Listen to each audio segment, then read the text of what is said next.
ನಮಸ್ತೆ. ಅಧ್ಯಾಯ 1 ಶ್ಲೋಕ 23.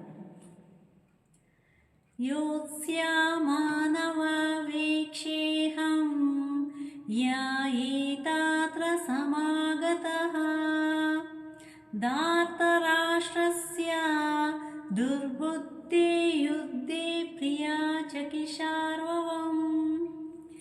ಯೋತ್ಸ್ಯ ವಾಮನನ್ ಎಂದರೆ ಯುದ್ಧ ಮಾಡುವವನು. ಅವೇಕ್ಷೆ ನೋಡುತ್ತೇನೆ. ಅಹಂ ನಾನು. ಆತ್ರ ಇಲ್ಲಿ ಸಮಾಗತಃ ಸೇರಿದ್ದಾರೆ. ಧಾರ್ತರಾಷ್ಟ್ರಸ್ಯ ಧೃತರಾಷ್ಟ್ರನ ಮಗನಿಗಾಗಿ. ದುರ್ಬುದ್ಧೆ ದುರ್ಬುದ್ಧಿಯವನಾದ. ಯುದ್ಧೆ ಯುದ್ಧದಲ್ಲಿ. ಚಕಿತ್ಸಾರ್ವವಂ ಮಾಡಬಯಸುವವರು ಎಂಬ ಅರ್ಥ ಬರುತ್ತದೆ. ಅನುವಾದ: ದುರ್ಬುದ್ಧಿಯವನಾದ ಧೃತರಾಷ್ಟ್ರನ ಮಗನನ್ನು ಸುಪ್ರೀತಗೊಳಿಸುವ ಅಪೇಕ್ಷೆಯಿಂದ ಯುದ್ಧ ಮಾಡಲು ಇಲ್ಲಿಗೆ ಯಾರು ಯಾರು ಬಂದಿದ್ದಾರೆ ಎಂದು ನಾನು ನೋಡುವೆ ಎಂಬ ಅನುವಾದವನ್ನು ನೋಡಬಹುದು.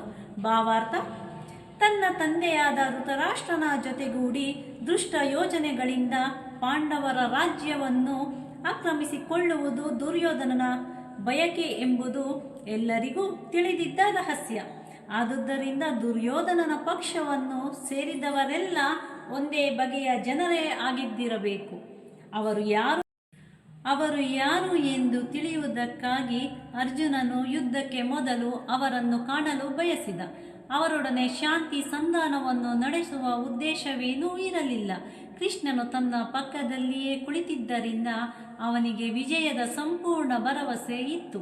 ಆದರೂ ತಾನು ಎದುರಿಸಬೇಕಾಗಿದ್ದ ಬಲದ ಕಲ್ಪನೆಯನ್ನು ಪಡೆಯಲು ಅವನು ಬಯಸಿದ ಎನ್ನುವುದು ನಿಜ ಎಂಬ ಸಾರಾಂಶವನ್ನು ನಾವು ಶ್ಲೋಕ 23ರಲ್ಲಿ ತಿಳಿಯಬಹುದು. ನಮಸ್ತೆ.